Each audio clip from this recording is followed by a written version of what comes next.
تو رکوع نمبر 6 میں ایمان والوں کے لیے قرآن سے نصیحت حاصل کرنا بہت ہی آسان ہے، یعنی یہ چیز واضح کی گئی کہ ایمان والے ہوتے ہی وہ ہیں جو قرآن سے نصیحت حاصل کر کے اپنی زندگیاں اس کے مطابق گزارتے ہیں، ان کو ایمان والے کہتے ہیں۔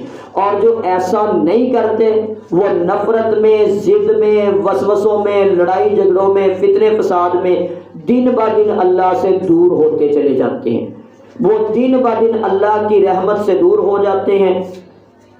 تو جو ایمان والے ہوتے ہیں وہ اس قرآن کی نصیحت پر چلتے چلتے دن بہ دن اللہ کے قریب ہوتے ہیں۔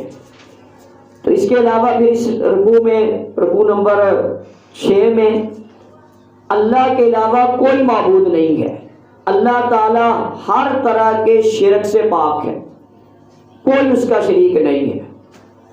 اس کو بڑی وضاحت کے ساتھ ذکر کیا، اور اس کے بعد پھر اس میں خاص طور پہ جو آخرت کا منکر ہو، یعنی قرآن کی دلیل سے فائدہ وہ بندہ نہیں اٹھا سکتا جس کا آخرت پہ یقین نہ ہو، جس کے دل میں تقوی نہ ہو، دل کے اوپر پردے پڑے ہوئے ہوں، دل میں رب کی محبت نہ ہو، دل اس کا ٹھیک کام نہ کر رہا ہو، کان آنکھیں اس کی ٹھیک کام نہ کر رہی ہوں، تو کانوں کے اوپر ڈانٹ لگا ہوا ہو، دل کے اوپر پردے پڑے ہوئے ہوں، آخرت کا منکر ہو، تو ایسے بندے کو قرآن سمجھ نہیں آتا۔ یعنی اللہ نے اس رکوع میں بتایا کہ قرآن سمجھ کن کو آتا ہے یہ بھی بتایا، اور کن کو سمجھ نہیں آتا یہ بھی بتایا۔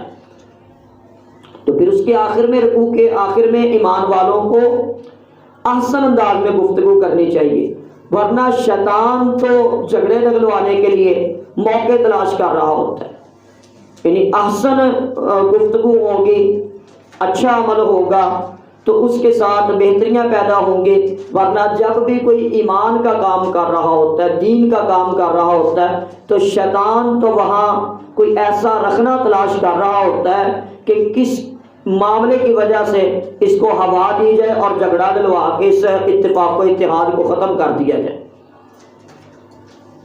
تو پھر اس کے ساتھ ساتھ اس بات کو واضح کیا کہ نفع نقصان کی مالک صرف اور صرف اللہ کی ذات ہے۔ پھر اس کے ساتھ آخر میں یہ چیز واضح کی گئی کہ اسلام پر عمل کے وسیلے کے علاوہ، دین پر عمل کے وسیلے کے علاوہ من مانیوں کا کوئی وسیلہ کام نہیں آئے گا۔ یعنی یا ایھا الذین آمنوا وابتغوا الیہ الوسیلہ، اے ایمان والو اللہ کی طرف قرب کی راہیں تلاش کرو، سحریوں افطاریوں کے ذریعے، قرآن کے ذریعے، نماز کے ذریعے، حقوق اللہ کے ذریعے، حقوق العباد کے ذریعے، جس قدر ہو سکتا ہے اپنے رب کے قرب کی راہیں تلاش کرو، اس ایمان کو واسطہ بناتے ہوئے، عمل کو واسطہ بناتے ہوئے، دین کو واسطہ بناتے ہوئے، دعاؤں کو واسطہ بناتے ہوئے۔ تو اگر یہ کام نہیں کرو گے پھر جتنے مرضی واسطے وسیلے بنا لو، کام کچھ نہیں آئے گا، فائدہ کچھ نہیں ہوگا۔ تو پھر آخر میں اس میں رکوع کے بالکل آخر میں بتایا کہ ہمارے رسول بھیجنے کا مقصد عذاب سے بچانا ہوتا ہے، عذاب دینا نہیں ہوتا۔ عذاب میں تو وہ پہلے ہی ہوتے ہیں۔ اللہ رسول کو رحمت بنا کے بھیجتا ہے، کتاب کو رحمت بنا کے بھیجتا ہے، وحی کو رحمت بنا کے بھیجتا ہے۔ عذاب میں وہ ہوتے ہیں، ان سے نکالنے کے لیے پیغمبر آتا ہے۔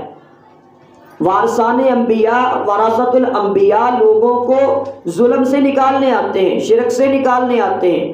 تو وہ جب قوم نہیں نکلتی ہے پھر اللہ کا عذاب یعنی حجت قائم ہو جاتی ہے کہ ہم نے تو رحمت والے رسول بھیجے تھے، کتابیں بھیجی تھی، لیکن تم نکلنا نہیں چاہتے تھے، تو اس لیے تمہیں عذاب ہے۔